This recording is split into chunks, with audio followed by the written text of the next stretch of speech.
Well, the mid-season invitational is finally over. Champions have been crowned from the West, I might add. And in this edition of the Esports Debate Club, we're going to welcome in Miles Yim. Miles, I have a very simple, straightforward question for you. Has the gap closed? And on my side, it has. Here's why. So, two Western teams in the finals. You got Team Liquid from North America, and you have G2 from Europe. That, to me, is amazing considering who they beat.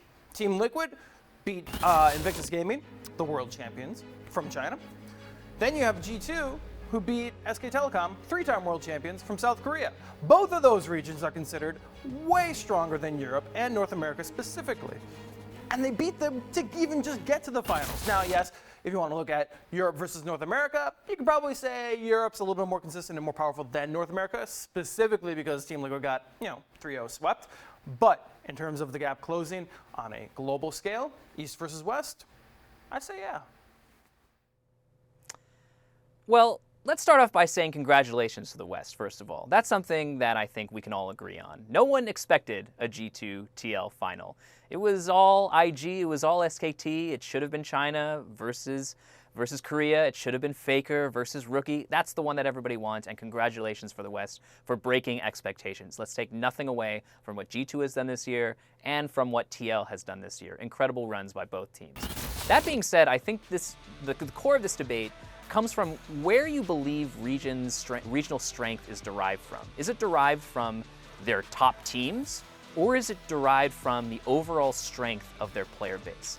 If the former, then the gap is certainly closing. Look at what TL did. Look at what G2 have done. Look at Worlds 2018 when you had the three of the top four teams being from the West. Of course it's easy to say the gap is closed based on those two recent results.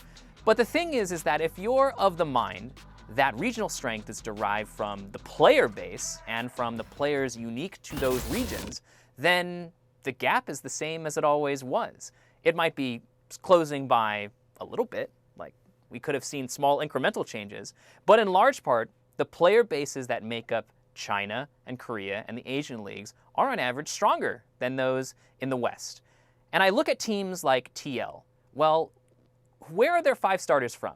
You have a Danish mid, two Koreans in the support and top lane, and a jungler, Xmithy, who's a naturalized American citizen, but he comes from the Philippines. This is an international team. This is not indicative of North America. It's not indicative of the West. So when it comes to saying the gap is closing between the major regions, those four specifically, I'd say it's still pretty wide.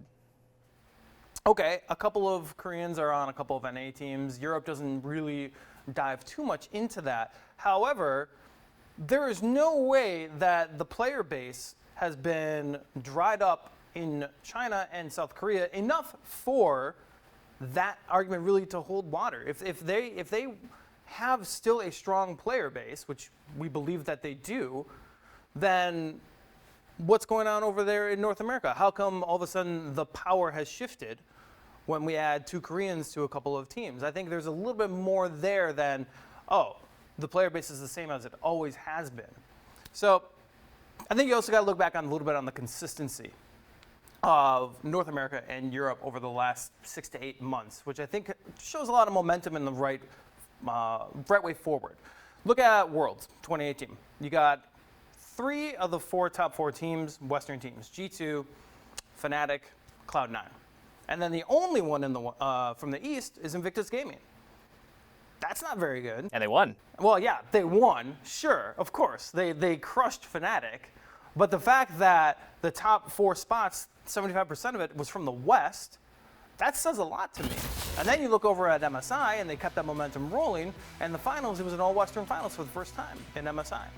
I just think that speaks volumes to the consistency and the momentum. Because when you look back on all of the teams, all the great teams from SK Telecom to RNG and all those other great teams from the East, you look at their tournament consistency and where they are placing and how high they are getting.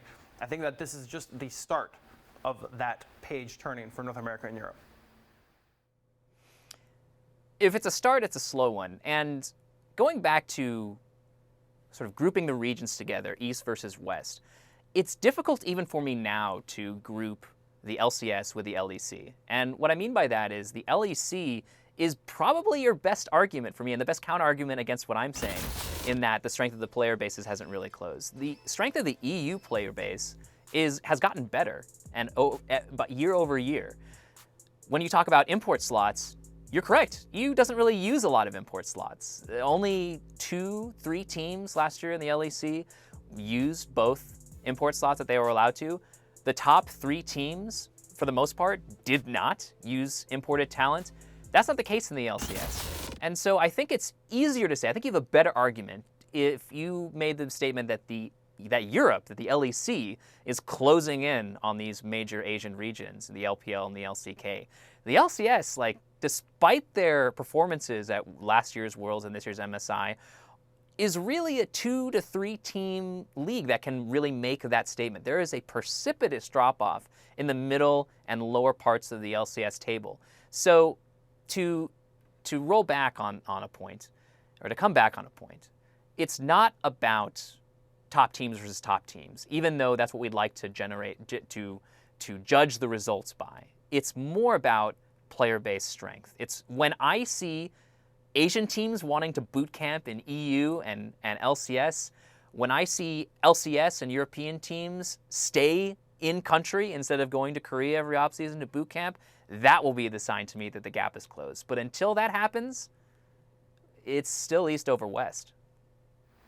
Miles Yim, thank you so much for the healthy debate, and we'll see you soon, I'm sure. And for more esports coverage, you can keep it locked right here on ESPN.com/esports.